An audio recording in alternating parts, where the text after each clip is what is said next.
Welcome to Our Table for Two. We are making a brisket, this is a Passover? No, just a brisket. It's my mom's recipe. Oh, Joan Noun. Yeah. And how old is she? She is 94. She's going to be 95 in January.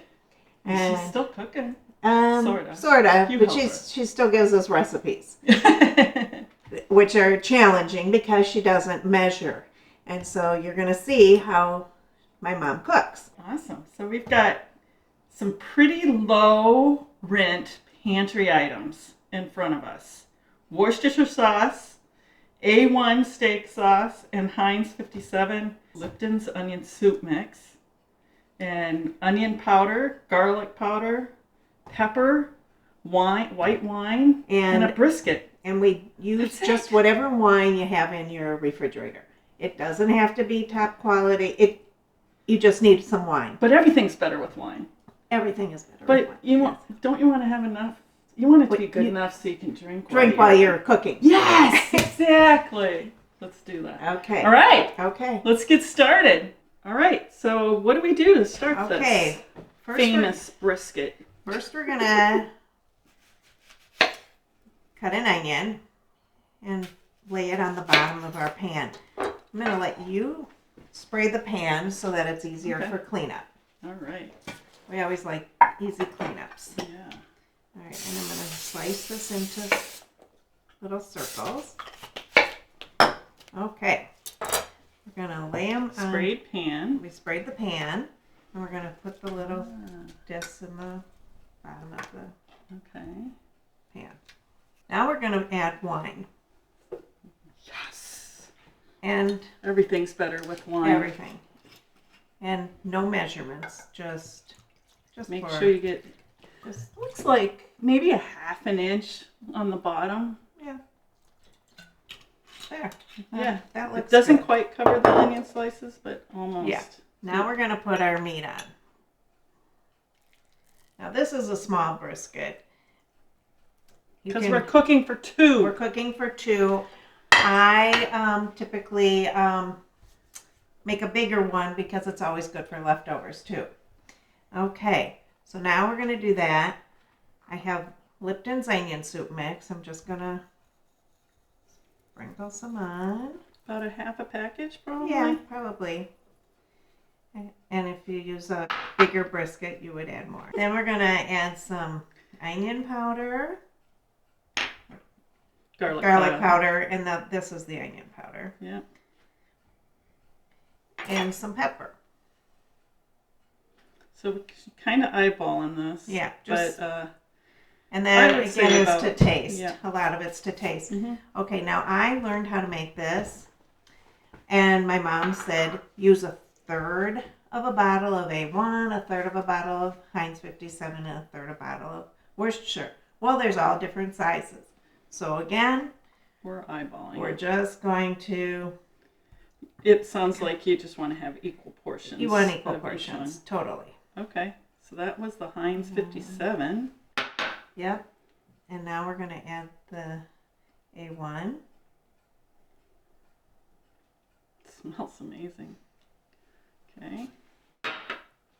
And the Worcestershire. And now we're going to loosely cover it with, Reynolds wrap. Or foil. Down on the job. There you go. Okay, we're going to cover it with foil. We're going to put it in the oven. That's all it is. That's it. The whole We're thing. done. We're done.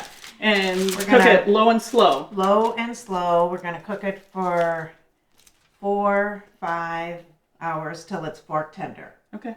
We're just going to put it in like at 275. And that's it. Brilliant. All right. Okay. Okay, so it's cooked for about 4 or 5 hours. We let it sit and rest for a while till it's a little bit cooler. And now we're going to slice it. Now, when you slice, this is always the tricky part. So you slice it against the grain so that it slices nicely. Half the time I get it wrong. Oh, I think I'm doing it right. Oh. And it just looks wonderful. And then after you slice it, you put it back into the liquid that has formed in the pan. And it's ready to eat, or you can wait till the next day, which soaks up the flavor, so it always is a little bit tastier the next day, but it is still good. Now, the interesting thing about brisket is sometimes the grain changes, so sometimes you get it like shreds a little bit. And when you pick out a brisket at the grocery store, you want one that's flatter, because if you get one that has like a hump in it, there's a lot of fat. Oh, got it. So you don't. Yeah, there's not a lot of fat. There's not a lot of fat. This one looks just beautiful. Yeah, it was called a flat cut. A flat cut, yep. So it's shredding a little bit, but it doesn't matter. It still tastes good. And Fall there, apart perfect. and then oh my gosh. you put it back into the pan and let it soak up. And if you let it sit overnight, again, like the soup, you're going to get some fat that comes to the top, and you just scrape it off.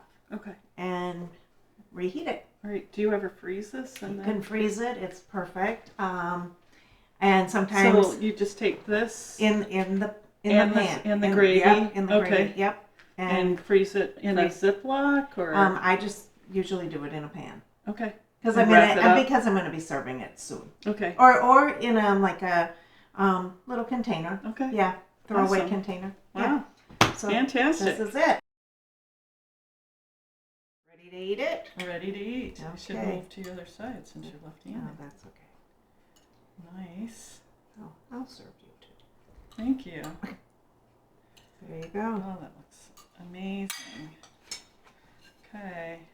Oh, we might need You need a knife? nice. Okay. All right. Here we go.